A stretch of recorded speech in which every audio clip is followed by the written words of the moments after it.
Mesmo em casa, nós temos regras e as regras em casa, o filho não pode agir conforme lhe apetece. É exatamente assim que funciona também nas instituições. Veja, o compliance é regra e eu, na questão da implementação desse gabinete de compliance, essencialmente já tenho a noção que estou aqui a trabalhar no cumprimento das regras e essas regras são internas, que eu vou criar, e externas, que eu vou ter que cumprir. Internas são regras que eu crio e faço cumprir. Por quê? Porque as pessoas têm que estar alinhadas à conduta da empresa. Não dá certo, não vai dar certo ter uma empresa criar qualquer atividade e não colocar regras. As pessoas têm de perceber que o que é o negócio. A economia diz que as necessidades são ilimitadas e os recursos são escassos. O negócio é essencialmente qualquer atividade que eu vou prestar para a satisfação de determinada necessidade. As necessidades são muitas. O ser humano, ora, hoje quer arroz, amanhã quer fuba, outro dia quer feijão, outro dia quer feijão, quer água. Então, eu vou criar uma atividade que visa satisfazer uma necessidade e efetivamente garantir que essa atividade gere lucros. Logo, não dá certo em qualquer instituição ou qualquer atividade que eu vou criar não definir regras. Por quê? Porque eu estou a trabalhar com pessoas e pessoas são alvos de falhas como seres humanos. Os seres humanos falham a toda altura. Até na Bíblia diz que Deus ficou irritado com os seres humanos no dilúvio. No dilúvio, os seres humanos tinham uma conduta que desagradava a Deus. E até a própria Bíblia também diz que você só vai ao paraíso se fizer boa coisa.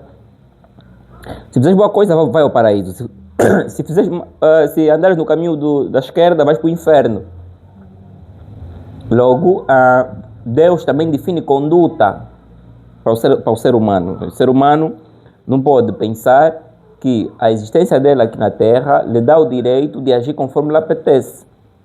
Ele tem de perceber que existe um julgador que define uma conduta que ele mesmo, o julgador, acha adequada ou inadequada. A grande questão é, se quem fez o ser humano colocou regras de conduta, regras éticas, da moral, que você não pode matar, não pode cobiçar a mulher do outro, imagina você que tem empresa. Portanto, é nessa condição que, na implementação de qualquer atividade, há necessidade de implementar a função de compliance. No passo a passo, vamos lá. Então eu penso assim, eu só preciso pensar assim, se o compliance visa a mitigar o risco legal, gerir o risco legal, então faz sentido, do ponto de vista da implementação dessa atividade, estruturar um gabinete com funções, com atribuições, com competências para a gestão desse risco legal. Se o compliance visa cumprir as obrigações a que eu estou, tanto adstrito, a nível da minha atividade, então eu vou criar uma área, ou uma função, ou um núcleo, conforme eu vou chamar, não interessa, que tem como fundamento gerir, que significa dizer que é fazer cumprir as regras do setor em que eu me meti.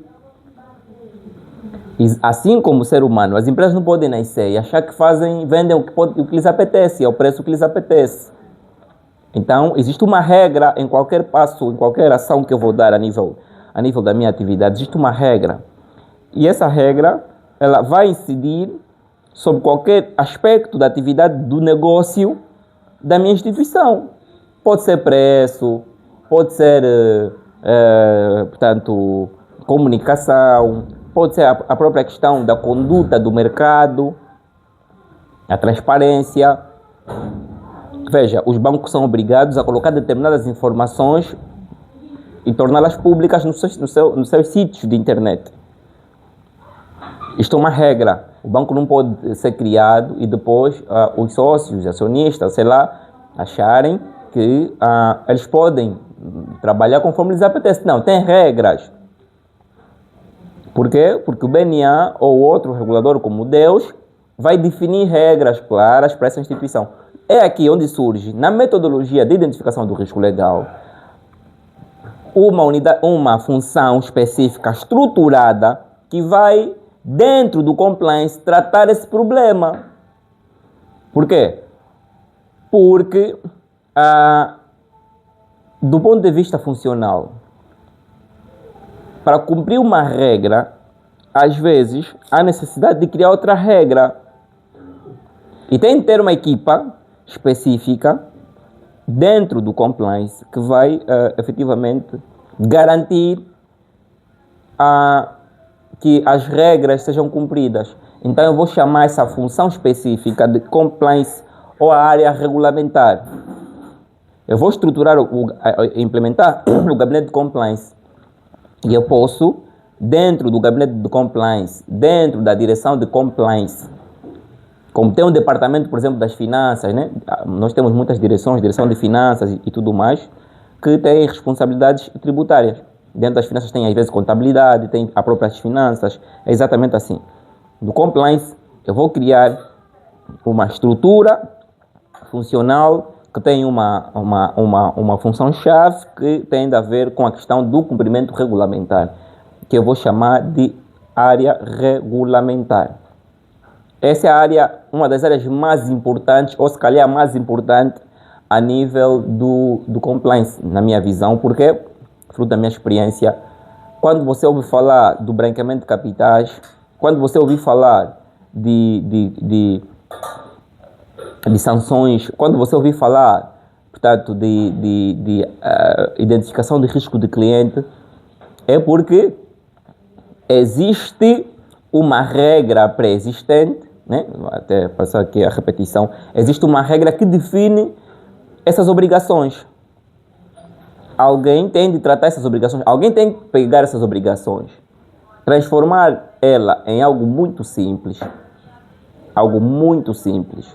para poder efetivamente ser implementada dentro da instituição. Então, essa área, essa função, a primeira função, o primeiro departamento, eu vou chamar de regulamentar ou regulatório, mas regulamentar, que tem aqui a obrigação de apoiar no cumprimento das regras existentes no setor, na criação de novas regras e na estrutura desse risco legal, desse regulamentar.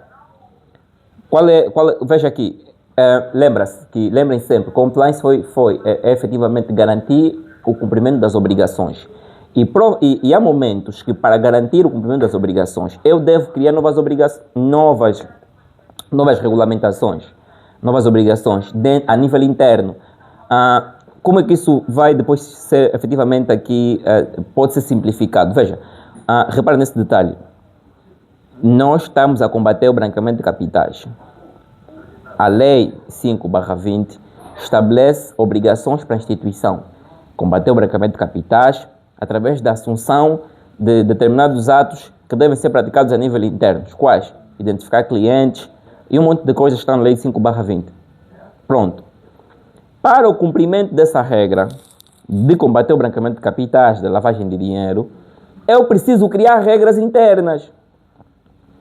Veja, existe uma regra já lá em cima que define a minha conduta sobre aquele fenômeno, sobre aquele facto, sobre aquela situação, e para se efetivar a nível interno, eu preciso criar regras. Para combater o branqueamento de capitais, eu preciso criar regras internas que definem procedimentos de identificação de clientes, procedimentos de verificação de transações suspeitas, eu vou definir procedimentos de comunicação, eu vou definir um monte de coisas só para cumprir aquela regra derivada daquela lei, daquele aviso, daquela norma regulamentar. Então, essa função de compliance, a nível da implementação do gabinete, essa área que tem efetivamente essa visão mais legalista, vai criar aqui, tem de criar aqui, tem que ter a capacidade de criar e de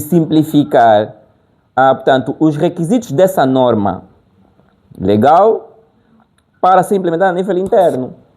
E na implementação desse processo, ela também vai criar ações, e está aqui o problema, veja, ele vai ter que criar ações específicas para cumprir aquela regra.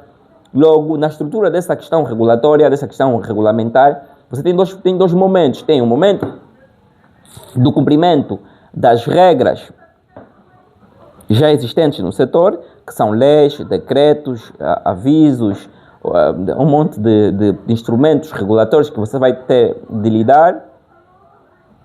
E tem a parte que é, para cumprir essa regra, eu preciso depois criar outras regras a nível interno, para garantir que essa parte da legislação tem aqui efetivamente a aplicabilidade a nível interno e que não nos arranje temas. Calma, colegas. Doutor Tito.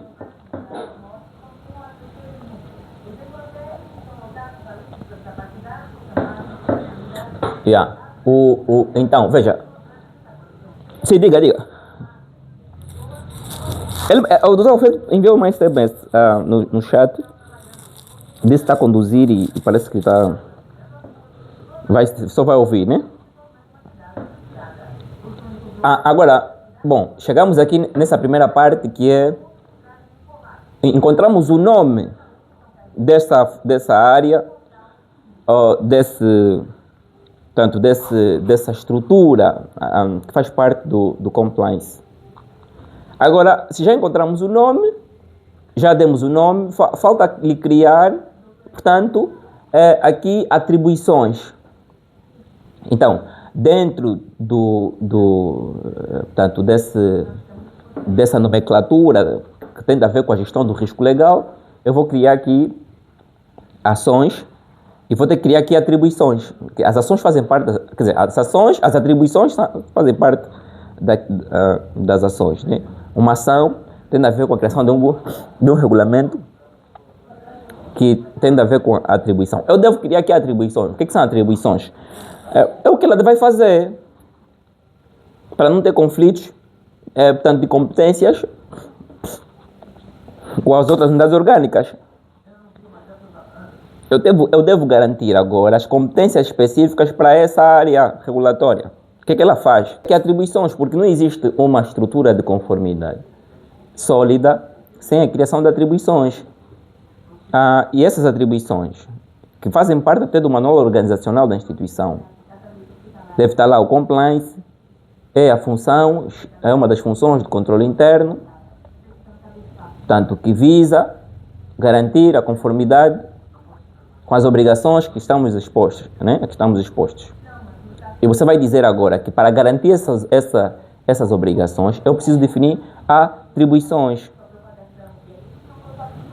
As atribuições é efetivamente garantir a área de atuação do compliance. Onde o compliance atua? Quais são os aspectos que o compliance tem que lidar? Porque não está a fazer nada.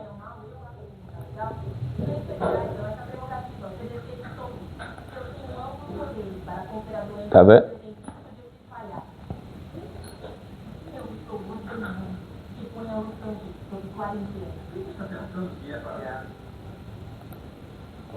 Você precisa criar atribuições.